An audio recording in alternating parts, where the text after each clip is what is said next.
Hello बच्चों, सभी को नमस्कार। आज का हमारा लेक्चर नीट एग्जाम में जो क्वेश्चन प्रॉब्लम आई हुई है पीछे, उनका सॉल्यूशन हम करेंगे। जैसा कि बोर्ड पर लिखा हुआ 3 प्रॉब्लम है जो 97, 98 और 99 में आई हुई है नीट एग्जाम में। तो देखिए क्या इनका सॉल्यूशन होगा। तो पहला क्वेश्चन है, जैसा कि बोर्ड पर लिखा हुआ है, a force of 6 Newton acts on a body at rest and of mass 1 kg. During this time, the body attains a velocity of 30 meter per second. The time for which the force acts on the body is, यानी कि body rest में है जिसका मास 1 kg है और उसके ऊपर 6 Newton का फोर्स लगाया तो उस बॉडी ने 30 मीटर पर सेकंड की वेलोसिटी अटेंड कर ली। तो उस बॉडी के ऊपर कितने टाइम तक वो फोर्स लगा वो हमें बताना है, यानी कि टाइम की वैल्यू बतानी है। तो पहला क्वेश्चन हमें दे रखा है F = 6 न्यूटन। इनिशियल वेलोसिटी हमें गिवन है 0 और ऑब्जेक्ट का मास है 1 kg और फाइनल वेलोसिटी हमें दे रखी है 30 मीटर पर सेकंड। ये वैल्यू हमें गिवन है।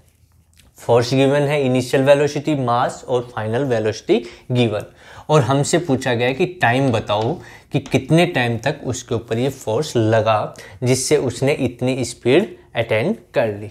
तो देखिए सबसे पहले न्यूटन सेकंड लॉ क्या कहता है, F = m/a।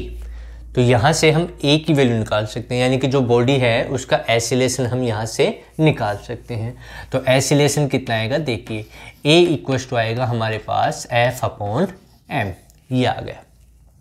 अच्छा, F की वैल्यू तो हमें पता है, तो a कितना आ जाएगा, F की वैल्यू कितनी है 6 और मास भी हमें पता है जो गिवन है कितना है 1 kg। तो कितना हो गया, a की वैल्यू क्या ही 6 मीटर पर सेकेंड स्क्वायर, यानी कि इस ऑब्जेक्ट का एक्सीलरेशन कितना है 1 मीटर पर सेकेंड स्क्वायर। अब हमसे टाइम पूछा गया तो फर्स्ट इक्वेशन हम यूज करेंगे, न्यूटन फर्स्ट इक्वेशन। तो v = क्या होता है, u + a t। यहाँ से v हमें गिवन है कितना 30 मीटर पर सेकेंड, u भी गिवन है 0, a हमने सॉल्व कर लिया, यहाँ पर t आ जाएगा हमारा। तो v कितना है 30 = u कितना 0 प्लस a कितना 6 × में t। तो t यदि आप देखोगे तो कितना है 30/6, तो कितना आ गया 5, यानी कि t की वैल्यू हमारे पास आ गई 5 सेकंड, यानी कि उस बॉडी के ऊपर 5 सेकंड तक फोर्स लगा जिससे उसने 0 से इतनी स्पीड अटेंड कर ली। ये इसका आंसर, जो हमसे टाइम पूछा गया ना वो कितना आया 5 सेकंड के इक्वल। अब देखिए बच्चों, सेकंड प्रॉब्लम क्या है, इसमें हमसे क्या पूछा गया है। बिल्कुल सिंपल प्रॉब्लम है। प्रॉब्लम तो रिपीट नहीं होती लेकिन जो कंसेप्ट है वो वही रहता है। तो इसमें वैल्यू चेंज कर सकते हैं या थोड़ा सा और चेंज कर दें, जैसे टाइम दे दें और हमसे फाइनल वेलोसिटी पूछ ले। जैसे इसमें टाइम पूछा है, अब टाइम देते हैं, फाइनल वेलोसिटी पूछ ले या इनिशियल पूछ ले, तो कंसेप्ट वही रहेगा, बस तरीका बदल जाता है क्वेश्चन पूछने का। सेकंड देखिए, a bullet is fired from a gun, the force on the bullet is given by, यानी कि किसी गन से बुलेट फायर की जा रही है और फोर्स ऑन द बुलेट, यानी कि बुलेट के ऊपर जो फोर्स गिवन है हमें कितना 600 - 2 × 10⁵ t। The force on the bullet becomes 0 as soon as it leaves the barrel.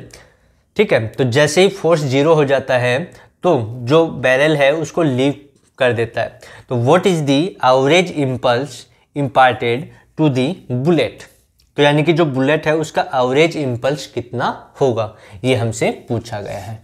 तो हमें क्या गिवन है, हमें गिवन है F = 600 - 2 × 10⁵ t।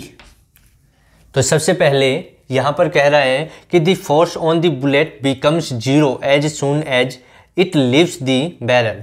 तो जब उसका फोर्स 0 हो जाता है, ठीक है, तो वहाँ से हम टाइम निकाल सकते हैं। तो according to equation force equals to 0, तो ये आ जाएगा 600 minus 2 into 10⁵ t equals to 0। तो यहाँ से t की वैल्यू हम फाइंड आउट करेंगे, तो ये आएगा हमारे पास 600 अपॉन में 2 इंटू 10⁵, ये इससे कैंसिल हो गया 300 और ये ऊपर जाएगा तो t इक्वल्स टू हमारे पास आएगा 300 इंटू में 10⁻⁵, यानी कि इसको लिखा जा सकता है 3 इंटू 10⁻³ सेकेंड, यानी कि इतने सेकंड में उसका जो फोर्स है वो 0 हो रहा है। जब समय इतना हो जाएगा तो इतने सेकंड, ठीक है। तो जो टाइम था वो स्टार्ट था 0 से और कहाँ तक चला, t equals to 3 into 10⁻³ second, यानी कि इस टाइम पीरियड में ये जो टाइम इंटरवल है 0 से इस टाइम इंटरवल में उसका इम्पल्स है वो कितना होगा। तभी तो एवरेज पूछ रहा है हमसे, क्या पूछ रहा है, एवरेज।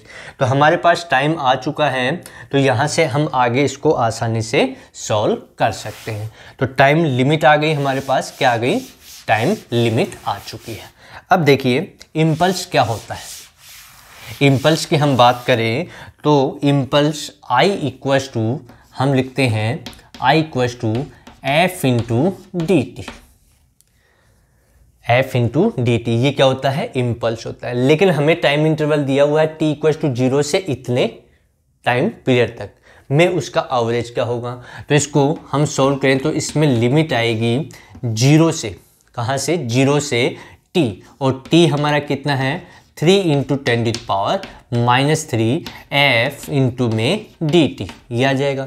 अच्छा f ये गिवन है हमें, तो f की वैल्यू यहाँ रखेंगे तो I इक्वल्स टू कितना आएगा, इम्पल्स, एवरेज इम्पल्स 0 से t इक्वल्स टू, मैं t मान लेता हूँ, t बाद में रख देंगे यहाँ पर, ठीक है। f की वैल्यू कितनी है 600 माइनस 2 इंटू 10⁵ t इंटू में dt। अच्छा इसका अब हमें t के रेस्पेक्ट में क्या करना है, इंटीग्रेशन करना है। क्या करना है, t के रेस्पेक्ट में इसका इंटीग्रेट करेंगे तो क्या आएगा, देखिए I एवरेज इम्पल्स या जाएगा 600 t minus 2 into 10⁵ t square upon t, यानी कि ये तो 600 है, t के रेस्पेक्ट में करेंगे तो 600 t आ जाएगा और यहाँ t स्क्वायर बाई 2 हो जाएगा, ये इससे कैंसिल हो गया। और लिमिट हमें गिवन है कितनी, 0 से t, और t कितना जैसे बताया यहाँ पर, ये यहाँ t मान रखा था, मैंने कहा था ये रख देंगे तो कितना आएगा 3 इंटू 10⁻³ के इक्वल आ जाएगा। अब ये वैल्यू हमें पुट करनी है, t की जगह क्या यूज करना है, ये वैल्यू यूज करनी है और I आ जाएगा हमारा।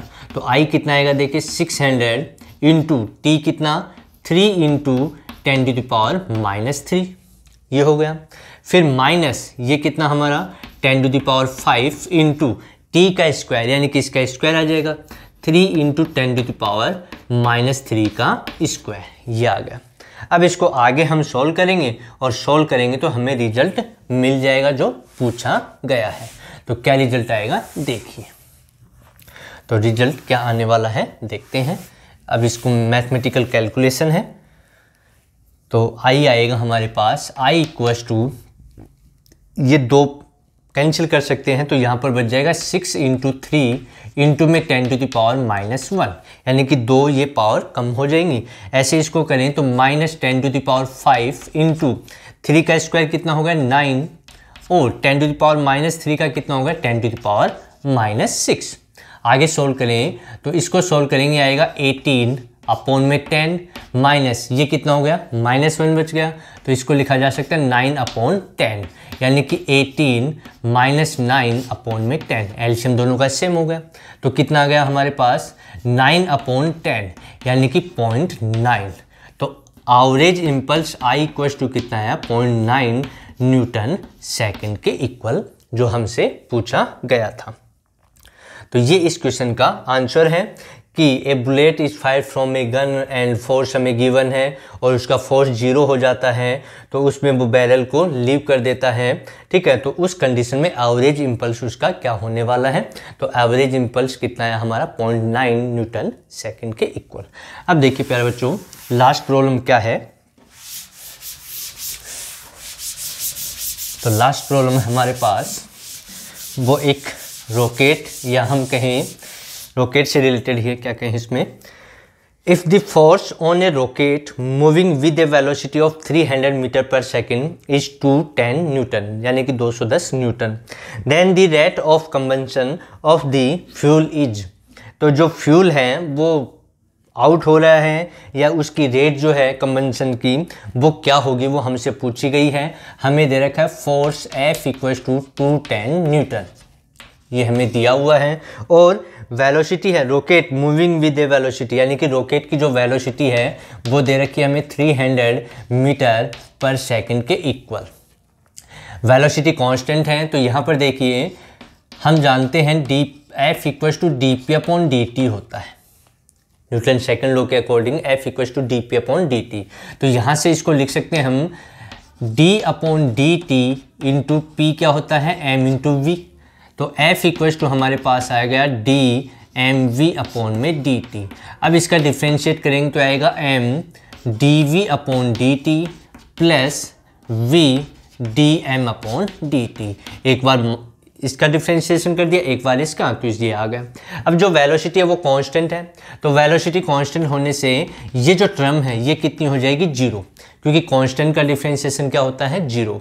तो F इक्वल्स टू हमारे पास बच गया V D M upon D T, और हमसे पूछा गया D M upon D T, ठीक है। तो D M upon D T कितना आ गया, देखिए D M upon D T आ गया एफ अपॉन में वी, ठीक। अब f हमें गिवन है और v भी हमें गिवन है, वैल्यू पुट करनी है, सोल्व करना है, तो D M upon D T equals to कितना आ जाएगा 210 अपॉन 300, यानी कि फोर्स कितना है 210 और v कितना है 300, ये इससे कैंसिल हो गया। तो हमारे पास D M upon D T equals to कितना है 21 अपॉन 30, ये 3 से कैंसिल हो रहा है, तो D M upon D T कितना आ जाएगा, 3 से कैंसिल करेंगे तो 7 अपॉन 10, और 7 में 10 का डिवाइड करेंगे तो D M upon D T हमारे पास आ गया 0.7, और यूनिट आ जाएगी इसकी केजी पर सेकंड। तो ये इसका आंसर होगा जो हमसे क्वेश्चन में पूछा गया था। तो प्यारे बच्चों, ये हमारा आज का लेक्चर था जिसमें हमने 3 प्रॉब्लम सॉल्व की जो नीट कंपटीशन एग्जाम में 97, 98 और 99 में आई हुई है। अगले लेक्चर में हम और प्रॉब्लम लेकर के आएंगे जो नीट एग्जाम में आई हुई हैं। यदि आपको वीडियो अच्छा लगे तो लाइक करें, शेयर करें, और जिसने चैनल को सब्सक्राइब नहीं कर रखा वो चैनल को सब्सक्राइब भी कर लें।